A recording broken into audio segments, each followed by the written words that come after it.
구약성경 1쪽에 있는 창세기 1장 24절로 31절까지 말씀을 찾으셔서 한 절씩 나누어서 교독합니다. 다 찾으신 줄 알고요.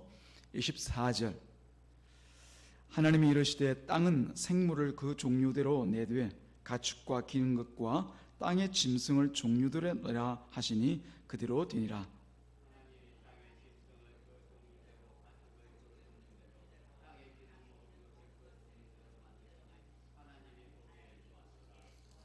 아멘. 하나님이 이르시되 우리의 형상을 따라 우리의 모양대로 우리가 사람을 만들고 그들로 바다의 물고기와 하늘의 새와 가축과 온 땅과 땅에 기는 모든 것을 다스리게 하자 하시고,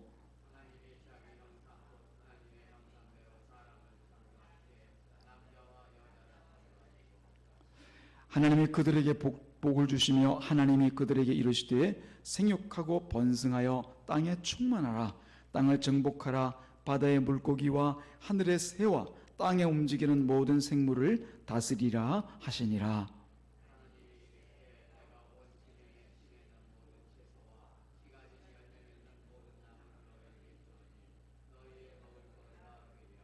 또 땅의 모든 짐승과 하늘의 모든 새와 생명이 있어 땅에 기는 모든 것에게는 내가 모든 푸른 풀을 먹을거리로 주노라 하시니 그대로 되니라.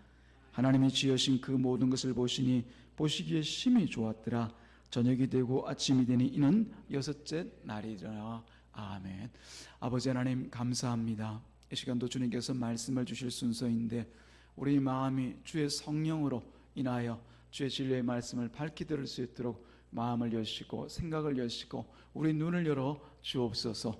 하나님, 그저 귀에만 들리는 말씀이 아니라 하나님의 뜻을 헤아리는 복된 말씀의 시간 되기를 원하옵고 예수님의 이름으로 기도드리옵나이다. 아멘. 할렐루야. 우리가 계속해서 천지 창조에 관한 말씀들을 창세기 1장 이하의 말씀을 통해서 계속적으로 우리가 질문하고 답하고 또 마음 가운데 아멘으로 답해가면서 말씀을 나누고 있습니다. 오늘 말씀은 여섯째 날에 하나님의 창조의 기사들이 기록되어져 있습니다. 가축과 그리고 사람을, 가축과 짐승과 함께 사람을 창조하신 그 기사가 우리가 읽었던 24절부터 31절까지 나와 있습니다. 우리가 읽었던, 함께 나누었던 앞선 다섯째 날까지의 그 창조 기사에도 마찬가지지만은 이 사람을 창조하신 일은 하나님의 창조 사역에 있어서 가장 중요하다고 볼 수가 있습니다. 전체 성경의 기록을 보면 구약 신약 통틀어 우리가 성경을 보면은 만약 사람의 창조가 없었다라고 하면은 앞선 창조가 어떤 의미에서는 전혀 무의미하다라고 하는 것을 우리가 생각해 볼 수 있기 때문에 그런 것이죠. 그 여섯째 날입니다. 잘 아시겠지만 하나님은 그저 취미 삼아서 한번 심심해서 그저 생각이 나거나 그냥 좋아서 이 만물을 창조하신 것이 아닙니다. 하나님만의 목적이 계셨지 않습니까? 그 목적을 우리가 자꾸만 알아가야 되고 또한 알아가고 있는 중인데요, 그 목적을 알아야만 내가 사는 삶의 자리도 바로 그 목적을 따라 살아가는 그런 삶이 되어지겠죠. 그 목적을 여섯째 날에 창조하신 사람과 하나님의 관계 안에서 이루시고자 이제 여섯째 날에 사람을 창조하신 것이죠.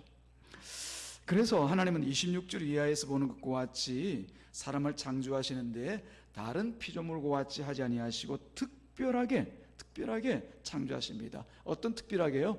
하나님의 형상대로 지으시더란 말입니다. 하나님의 형상대로. 우리 같이 한번 외워볼까요? 하나님의 형상대로. 그렇죠. 우리가 지음을 받았는데 처음 하나님께 지으신 그 사람이 하나님의 형상대로 지음을 받았더라라고 하는 겁니다. 한 남자와 여자로 창조한 그들에게 또 복을 주시면서 이렇게 말씀을 하십니다. 28절, 26절에 동일한 말씀이 있지만 28절에 보니까 생육하고 번성하여 땅에 충만하라. 땅을 정복하라. 바다의 물고기와 하늘의 새와 땅에 움직이는 모든 생물을 다스리라. 생육하고 번성하고 충만하고 다스려라. 그렇게 말씀을 하십니다. 이 말씀은 인간을 특별한 목적으로 이유로 지으셨다는 직접적인 증거가 되어지죠. 다른 어떤 피조물들에 대하여서는 번성해라 이런 얘기하지 않습니다. 충만하라 이런 얘기하지 않습니다. 다스리라 이런 얘기는 전혀 하지 않습니다. 그러나 유독 이 인간을 창조하시고 난 뒤에는 너희가 생육하고 번성하고 충만하고 또 다스리라, 이런 말씀을 하시더란 말입니다. 다시 말씀드리면 이 말씀을 통하여서 이 인간들은 하나님을 대신하여서 창조 세계를 다스리는 자로 이제 존재하라는 그런 특별한 말씀을, 그런 명령을 받았다는 것을 알 수가 있죠. 하나님을 대신하여서 말입니다. 하나님을 대신하여서 하나님의 형상을 가진 너희들이 나아가서 나를 대신하여 하나님이 직접 다스려도 됩니다. 그러면 굳이 하나님께서 인간을 향하여서 그 피조된 사람을 향하여서 너희들이 다스리라 그렇게 말씀하실 필요가 없는 거죠. 하나님은 뭐 하시겠다는 겁니까? 이 사람을 통하여 다스리겠다는 겁니다. 사람은 어떻게 해요? 모든 피조물들에게 하나님의 다스리심을 따라서 다스리라라고 하는 거죠. 그 모습이 바로 하나님의 형상을 따라 나타난 모습인 것입니다. 다시 말씀드리면 세상의 모든 피조물들에게 너희는 하나님을 드러내는 그런 존재로 세상에 있으라라고 하는 거죠. 사람이 그냥 있는 것 아닙니다. 뭘 위해 있습니까?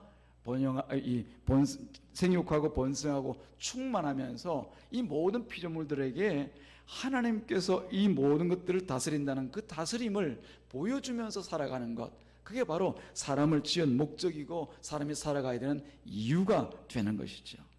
자, 하나님을 드러내는 그런 존재로 세상에 있으라고 말씀하셨는데 뭘 향하여서요?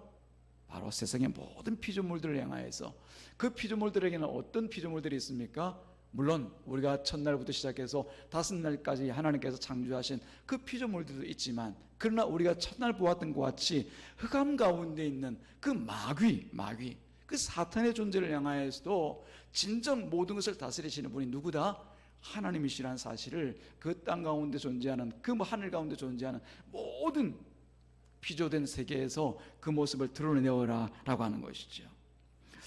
이처럼 하나님의 형상대로 지음받은 본래의 인간에게는 이런 특별함이 있습니다. 바로 하나님의 형상을 받음으로 인해서 주어진 것, 바로 하나님의 형상의 본체이신 하나님과 교제할 수 있는 존재로 지어졌다는 거죠.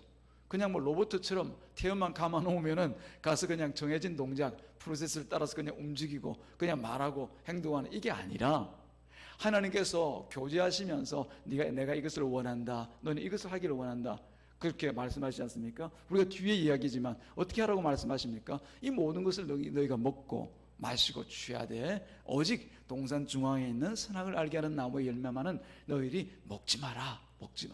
그것을 먹는 날에 너희가 정령 죽으리라. 이런 교제가 가능하단 말이에요. 가능하단 말입니다. 사람도 강아지와 같은 그런 동물과 교감을 가질 수 있습니다. 이 동물과의 교감 얘기하면 저도 그런 마음이 얼마 전까지 있었는데, 집에서 기르던 진돗개가 한 마리가 있었어요. 한 12년 정도 우리 집에서 살다가 죽었는데, 그 강아지를 보면 참 똑똑해요.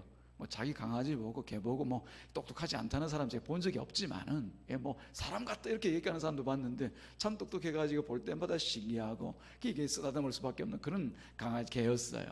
그래서 나이가 되어서 이제 다 죽었는데, 어떻게 보면은 교감이 있는 것 같고 소통이 되는 것 같더라고요. 그런데 보면은 개는 개예요. 개는 개예요. 결코 인격적인 자식과 얘기하는 것과 같은 그런 얘기, 혹은 그런 깊은 마음에 있는 사랑을 표현하고 또 소중함을 서로 주고받고 할 수는 없더라고요. 정말 인격적으로 소통하는 것이 어떤 면에서는 불가능하다는 것을 깨달아 알았습니다. 왜냐하면 개에게는 개만의 특성이 있지 않습니까? 다른 말로 하자면 개의 형상이 있는 거죠. 개들만의 형상. 그래서 사람에게는 사람만의 형상이 따로 있기 때문에 결코 소통될 수가 없는 거죠. 개와 고양이도 막 싸우잖아요. 그죠? 왜 싸워요? 서로 형상이 다르기 때문에 그런 겁니다. 하나님께서 만들어 놓은 그 형상들이 각각 다르기 때문에 서로 교통하지 못하는 거죠. 그런데 사람은 26절에 말씀하신 대로 하나님의 형상이 있습니다. 그래서 하나님과 인격적으로 소통하고 또 교제할 수가 있는 존재로 하나님께서 처음부터 만드셨다는 거죠. 여기서 표현된 26절에 우리라는 말을 근거로 해서 삼위일체 하나님을 말합니다. 제가 일전에 한 자매님과 얘기를 나누면서 삼위일체 하나님, 성부, 성장, 성령 하나님이 동일한 하나님이시다라는 것을 잘 이해를 못하는데, 우리가 사실 하나님의 일에 대하여서 이해하는 건 극히 일부분입니다.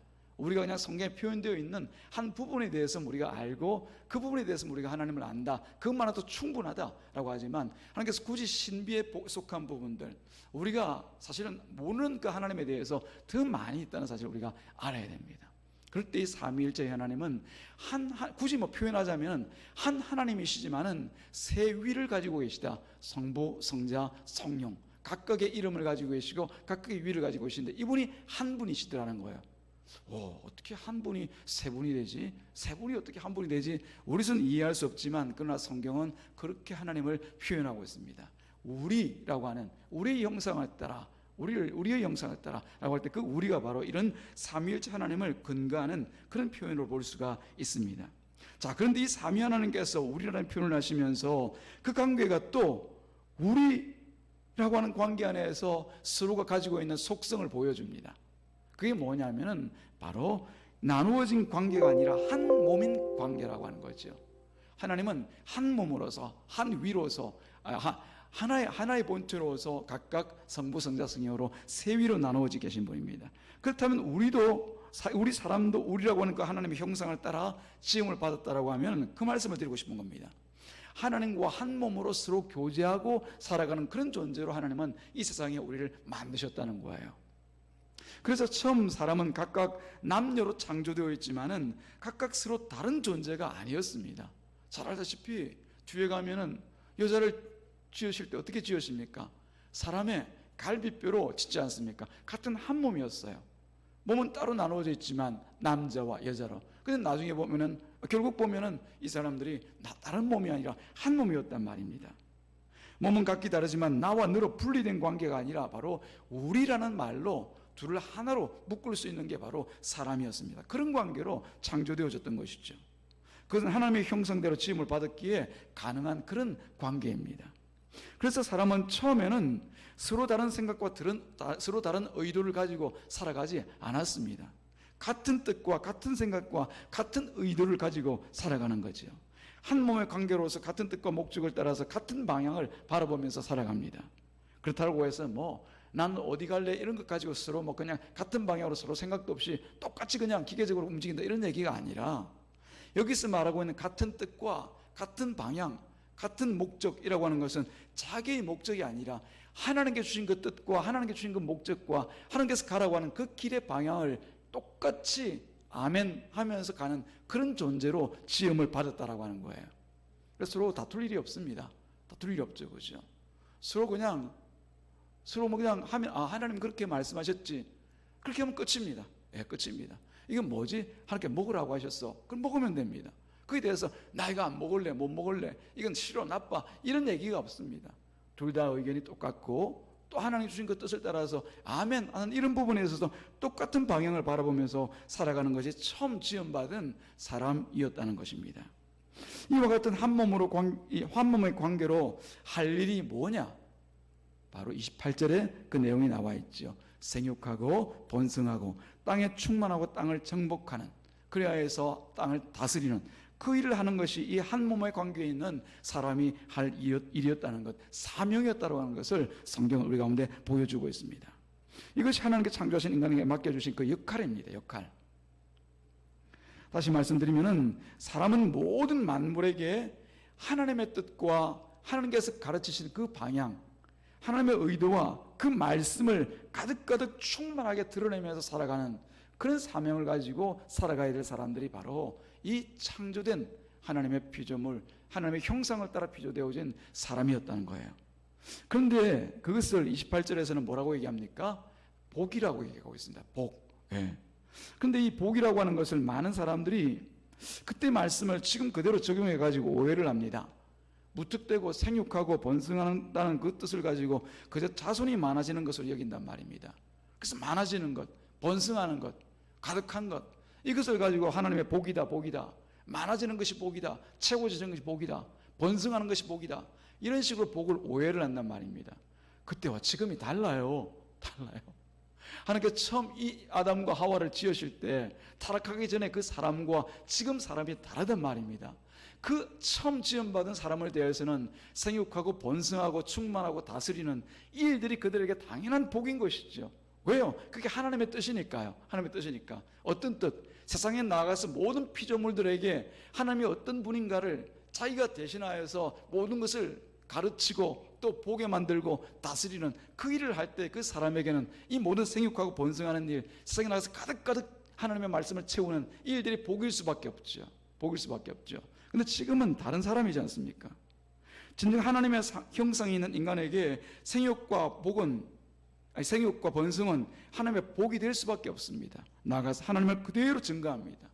하나님의 형상을 풍성하게 세상에 전하는 것, 그건 복입니다. 복. 예.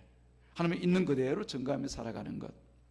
그러니까 하나님의 말씀에 불순종하여서 하나님과의 관계가 깨어진 상태 인간에게 있어서 생육과 번성이라는 것은 복이라고 말할 수가 없지요.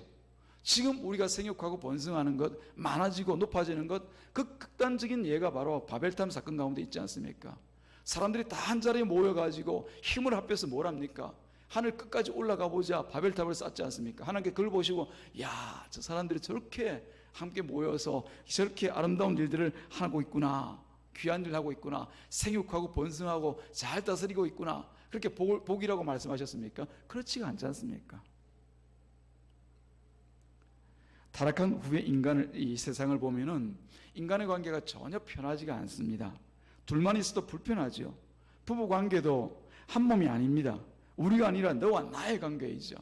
우리라고 말하는 사람은 말로는 우리라고 얘기하지만 사실은 각자 딴 살림들을 하고 있어요. 예. 우리라고 하는 것은 한 뜻과 한 몸 안에서 이루어지는 관계가 우리인데, 그 우리라는 표현 안에는 각자 다른 몸을 가지고서 말만 우리라고 하는 것이죠. 지금 창세기 1장에 나와 있는 우리가라고 하는 그 하나님의 말씀 안에 들어있는 우리가 결코 될 수가 없는 것이 타락한 우리 인간들입니다.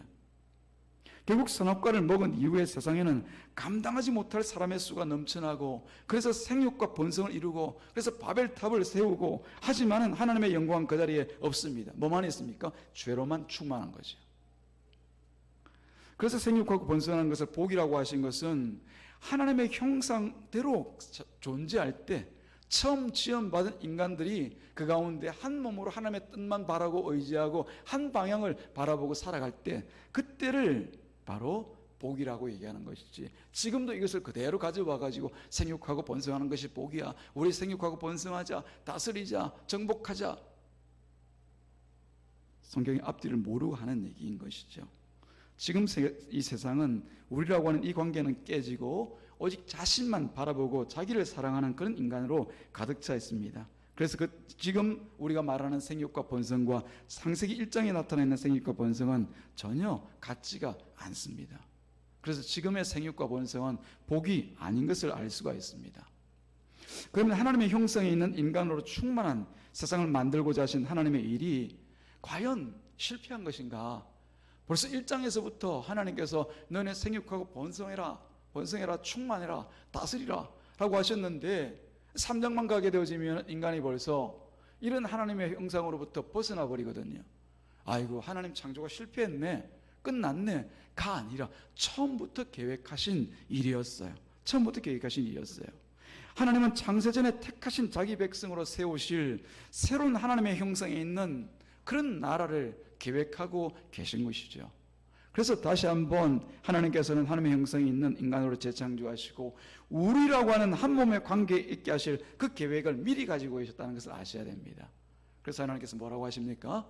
3장 15절에 보면은, 창세기 3장 15절 보면은 여자 후손을 통하여서 마귀를 멸하시고 마침내 새롭게 이루실 그 하나님의 형상의 나라를, 하나님의 나라를 새롭게 하실 것을 미리 예언을 하시지 않습니까? 그 일들을 우리는 누리고 있고요. 이 자리에서 그 일들을 우리가 바라보며 감사와 기쁨으로 하나님을 찬양하고 있고요.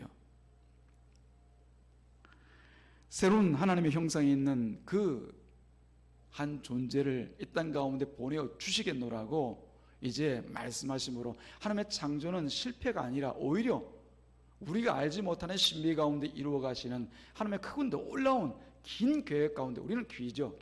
그죠? 물론 하나님은 처음부터 그 계획을 한순간에 다 이루셨지만 우리는 길고 긴 그 계획 가운데 한 역사 한 역사를 우리가 바라보면서 지금도 살아가고 있는 것이죠.